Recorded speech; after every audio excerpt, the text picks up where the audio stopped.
BJP में एक धड़ा चाहता है कि 2029 से पहले ही फेस बदला जाए। वजह साफ है, जनता में भी अब मोदी मैजिक थकान दिखा रहा है। महंगाई, बेरोजगारी और लगातार विवादों ने मोदी की इमेज को डेंट किया है। याद कीजिए, मोदी ने 2014 में कहा था, हम स्थिर सरकार देंगे, मजबूत सरकार देंगे, लेकिन आज बीजेपी के अंदर ही अस्थिरता का माहौल है। यह इंटरेस्टिंग है कि जब विपक्ष मोदी के खिलाफ मजबूत नहीं हो पाया, तब आरएसएस और बीजेपी का पुराना धड़ा उन्हें चैलेंज कर रहा है। ये सियासत की सबसे बड़ी विडंबना है। अब सोचिए, अगर मोदी हटते हैं तो क्या अमित शाह चेहरा बनेंगे या योगी, या कोई नया संघप्रिय चेहरा आएगा, या फिर बीजेपी में दो खेमे खुलकर आमने सामने आ जाएंगे। अगर ऐसा हुआ तो बीजेपी के लिए सबसे बड़ा संकट होगा। दोस्तों, दिल्ली की हवा में एक अजीब सी खुशबू है। खुशबू या फिर बारूद की गंध, आप तय कीजिए। जो दिल्ली की गलियां जानती हैं वो आज हम आपको बताएंगे। और सवाल बड़ा है, क्या नरेंद्र मोदी 2029 तक पीएम बने रहेंगे, या फिर कहानी लिखी जा चुकी है? अब की बारी बदलाव की तैयारी। दिल्ली की गलियों में कुछ पक रहा है दोस्तों। बाहर से सब कुछ सामान्य दिखता है, लेकिन सत्ता के गलियारों में हलचल है। बीजेपी के अंदर ऐसा खेल शुरू हो चुका है जो आने वाले समय में पीएम की राजनीतिक विरासत को हिला सकता है। सवाल सिर्फ इतना नहीं, मोदी 2029 तक पीएम रहेंगे या नहीं। असली सवाल है कि आरएसएस और पुरानी बीजेपी लॉबी उन्हें यह मौका देने वाली है। आरएसएस, जिसे मोदी हमेशा अपनी ताकत मानते हैं, अब खुलकर संकेत दे रहे हैं कि पार्टी को चेहरा बदलने की जरूरत है। मोहन भागवत के हाल के बयान, व्यक्ति से बड़ा संगठन होता है, केवल लाइन नहीं बल्कि एक ऐसा संदेश है। ये वही संघ है जिसने 2014 में मोदी को पीएम चेहरा बनाकर राजनीति की दिशा बदल दी थी, लेकिन अब वही संघ कह रहा है, बहुत हो गया। सबसे बड़ा सवाल, मोदी क्यों नहीं चल पाएंगे 2029 तक? आरएसएस का दबाव, संगठन अब वन मैन शो नहीं चाहता। थकान का फैक्टर, जनता में मोदी मैजिक अब पहले जैसा नहीं।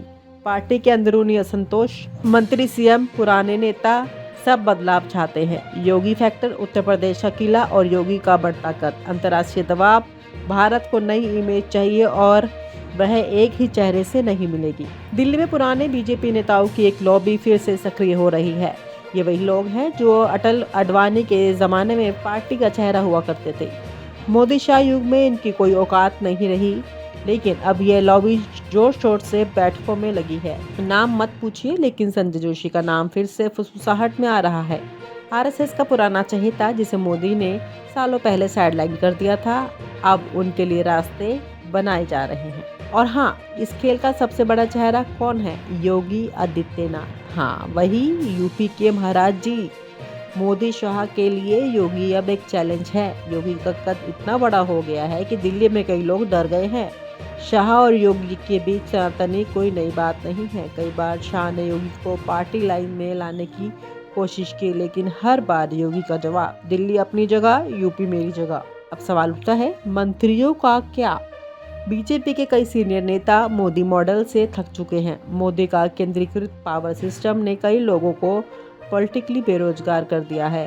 अंदर खाने ये नेता अब आरएसएस से जुड़ रहे हैं और संदेश दे रहे हैं, भाई अब बदलाव का टाइम है। मोदी भागवत रिलेशन पर भी बात कर लेते हैं। दोनों के बीच जो ठंडापन है अब किसी से छुपा नहीं। भागवत और मोदी कभी एक ही पिच पर खेलते थे। आज हालात ये है कि भागवत का हर बयान मोदी के खिलाफ एक संकेत माना जाता है। जब भागवत कहते हैं, हम किसी एक व्यक्ति पर निर्भर नहीं रह सकते, तो यह सिर्फ गपशप नहीं बल्कि पॉलिटिकल अलार्म है।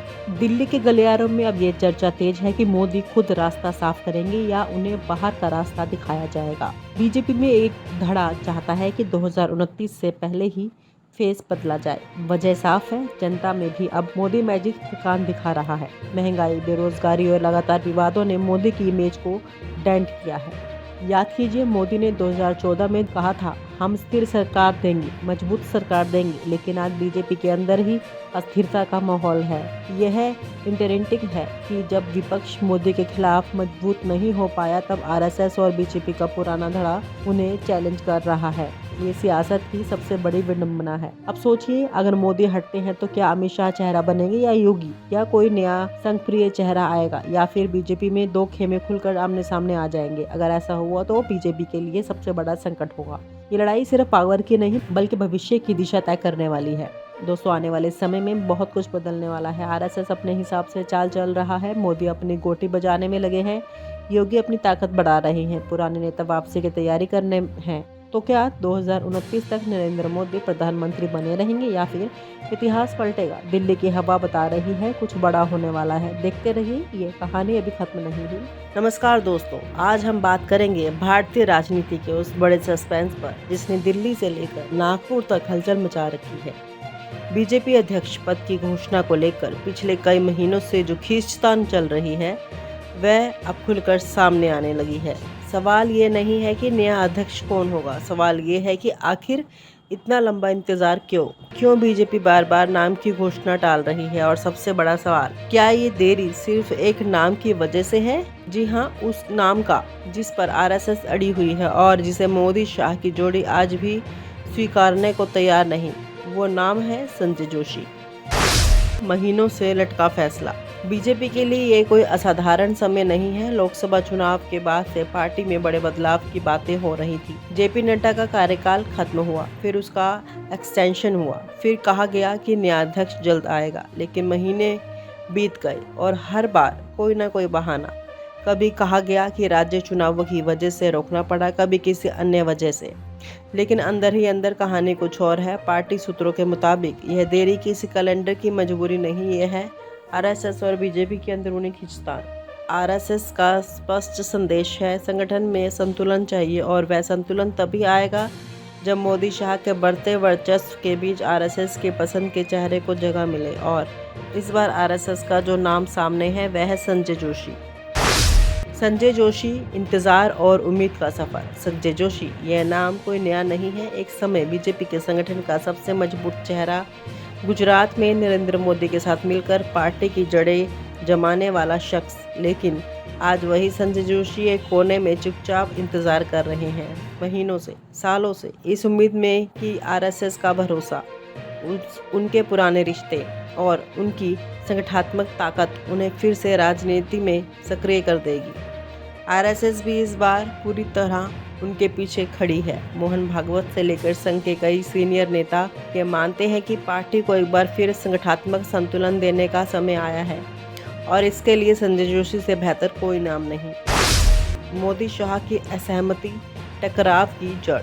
लेकिन यही बात नरेंद्र मोदी और अमित शाह को स्वीकार नहीं है। वजह ये कि सिर्फ विचारधारा का अंतर नहीं है बल्कि पुराने विवाद और व्यक्तिगत समीकरण। ये कहानी 2 दशक पुरानी है। जब गुजरात में बीजेपी उभर रही थी तब मोदी और जोशी दोनों अहम पदों पर थे। लेकिन समय के साथ इन दोनों नेताओं के बीच तनाव बढ़ा। 2005 में जब सेक्स सीडी स्कैंडल का मामला सामने आया तब माना गया कि मोदी की चुप्पी और राजनीतिक चालों ने संजय जोशी के लिए रास्ता मुश्किल बना दिया है। बाद में 2012 की राष्ट्रीय कार्यकारिणी बैठक में मोदी ने साफ कह दिया था कि अगर जोशी मौजूद रहेंगे तो वह मीटिंग में नहीं आएंगे। उस वक्त पार्टी ने मोदी को मनाने के लिए जोशी को हटाने का फैसला लिया और तब से संजय जोशी संगठन से दूर हो गए। आरएसएस ने उस समय की नाराजगी जताई थी, लेकिन तब पार्टी ने मोदी के बढ़ते कद को देखते हुए मामला दबा दिया। आज का हाल वही जंग, नया मैदान। अब जब अध्यक्ष पद का चुनाव होना है, आरएसएस ने फिर संजय जोशी का नाम आगे बढ़ाया। ये सिर्फ एक व्यक्ति का मुद्दा नहीं है, ये सत्ता बनाम संगठन की लड़ाई है। क्या बीजेपी में केवल मोदी शाह का वर्चस्व रहेगा या आरएसएस अपनी पारंपरिक पकड़ बनाए रखेगा? बीजेपी इस पर बैकफुट पर है। मोदी और शाह जानते हैं कि संजय जोशी की वापसी का मतलब होगा संगठन के भीतर का एक नया पावर सेंटर, और यह उनकी रणनीति के लिए खिलाफ है जिसमें संगठन और सरकार दोनों की कमान पूरी तरह उनके हाथों में होनी चाहिए। देरी की राजनीति, बीजेपी का प्लान। तो फिर क्या किया जा रहा है? घोषणा टालो, माहौल ठंडा करो और वक्त खरीदो। यही प्लान है। यही वजह है कि अध्यक्ष पद की घोषणा के लिए कभी राज्य चुनावों का बहाना, कभी अंतर्राष्ट्रीय दौरे का बहाना, कभी मंत्रिमंडल विस्तार का बहाना सामने लाया गया। लेकिन आरएसएस अब सख्त है।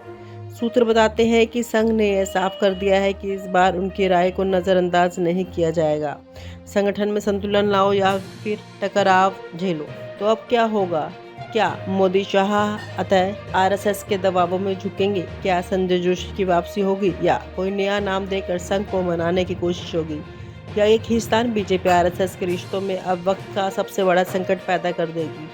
ये मामला सिर्फ एक नाम की लड़ाई नहीं, बल्कि ये लड़ाई है कंट्रोल की, विचारधारा की और शक्ति संतुलन की, और इसका असर आने वाले चुनावों तक जाएगा। अगर संजय जोशी की वापसी होती है तो यह सिर्फ संगठनात्मक फैसला नहीं होगा, ये एक राजनीतिक मैसेज होगा कि आरएसएस अब भी सबसे ऊपर है।